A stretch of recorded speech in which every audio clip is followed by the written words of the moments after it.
Welcome to my presentation, Roleplay, an Active Teaching Strategy. Throughout this lesson, we will review what roleplay is, as well as benefits and limitations, as well as helping you figure out how you can use it in your courses. Many of us participated in roleplay as young children.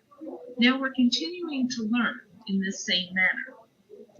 Phillips, in 2016, described roleplay as a scripted or spontaneous dramatization of both the patient and nurse roles by students to aid in their learning. How does roleplay apply to nursing? Shearer and David Hizard in 2003 discussed this teaching strategy that allowed students to try out different ways to handle various situations and scenarios without fear of negative outcomes, thus building their confidence. It also allowed them to develop a cultural competence as the students could roleplay varying scenarios, including those dealing with diversity. Many of the benefits of roleplay can be seen in this diagram. By helping students relate to others, interpersonal skills are strengthened. Making choices and learning from them, whether they are positive or negative, helps with decision making, therefore helping us to develop insight. Conflict resolution, both with others and within ourselves, is another strength of roleplay. Therapeutic communication skills are also strengthened. Regardless of our chosen specialty, therapeutic communication is one of the nurse's best tools. Additional benefits addressed by Phillips 2016 and Kirkpatrick and DeWitt 2016 are addressed on this slide. Faculty have the ability to allow spontaneous role play, such as drawing names out of a hat, or a more structured outline for their students to follow. These role play activities can be repeated over and over again, yielding different results each time. Additionally, faculty can provide immediate feedback. Peers are also able to participate in the review process, benefiting their learning as well. As previously mentioned, these role-play scenarios allow real-life situations without compromising patient safety. Role-play can be done both online or in a classroom setting, allowing it to be used in either type of course.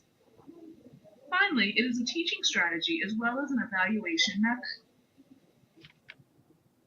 Limitations should also be addressed and include the fact that they may take faculty a while to prepare them, which can be a concern for faculty, as well as the fact that students may feel anxious or awkward when starting to do them. The immediate feedback is also seen as a concern of faculty, as sometimes they would prefer time to gather their thoughts. The last thing that faculty have mentioned, according to Phillips and Kirkpatrick and DeWitt, is that this takes up valuable classroom time, and what if it encourages various stereotypes in cultural diversity. These limitations can all be addressed and minimized to provide optimal role-play scenarios. The first example is one that I use in my psychiatric mental health clinical conference. This is unstructured and works with 2 volunteers or participants each time. After 2 volunteers are chosen, I take one into the hallway and tell them that they're going to be performing or playing the role of a patient with schizophrenia. Then I go in, I leave them in the hallway. I tell the second volunteer that they're going to be the nurse who's attempting to do an assessment, whether it be in the clinical setting or in the ER when their patient comes in. I have the first volunteer playing the patient come in and sit down, and then have the nurse go in and attempt to interview the patient. Many times I allow them, if they struggle, to get help from their classmates. I tell them it's more like phone a friend.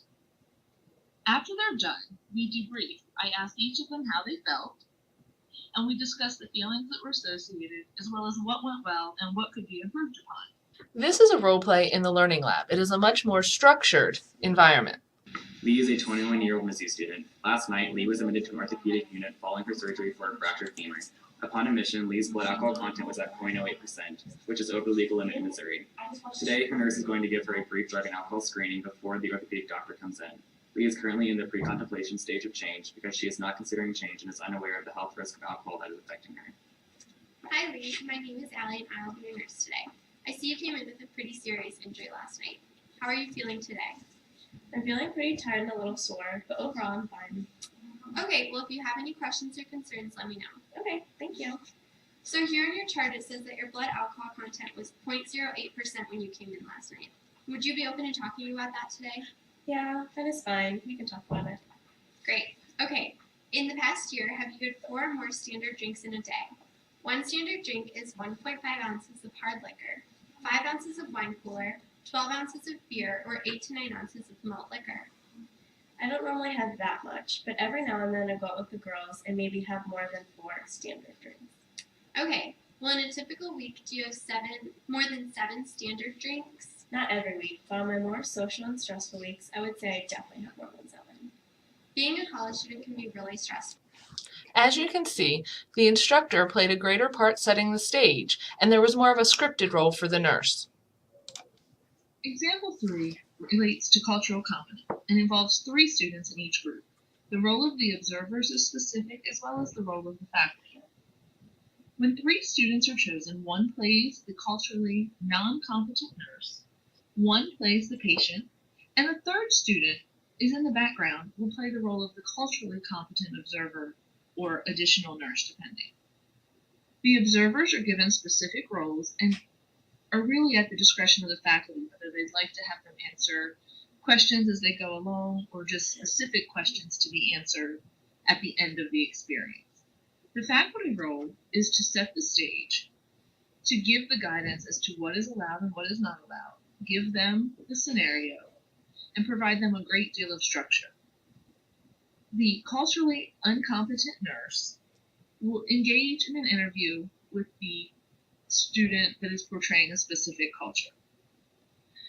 As things are done in a culturally non-competent way, the third student can raise their hand, can intervene, therefore saying, how about we try this in a different way?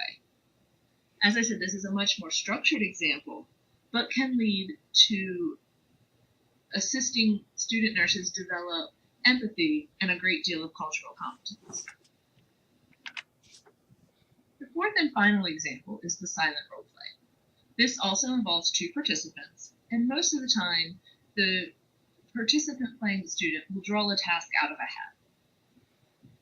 The student that is playing the patient must silently, non-verbally, make the nurse understand what they want, whether it be a sandwich, needing to use the restroom, wanting to walk through the hall, being in pain, requesting medicine.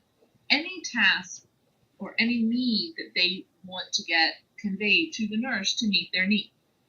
Afterwards, we spend a lot of time debriefing, discussing the feelings of both the patient and the nurse. This helps develop empathy, as well as an awareness of the multiple types of patients we may be dealing with that have some type of disability. In summary, throughout this presentation, you've learned what a role play is, as well as the many benefits and potential limitations that there are. Hopefully, when looking at these benefits, you've been able to determine how this role play will benefit your classroom or clinical situations. Here are a list of my references, and thank you for participating.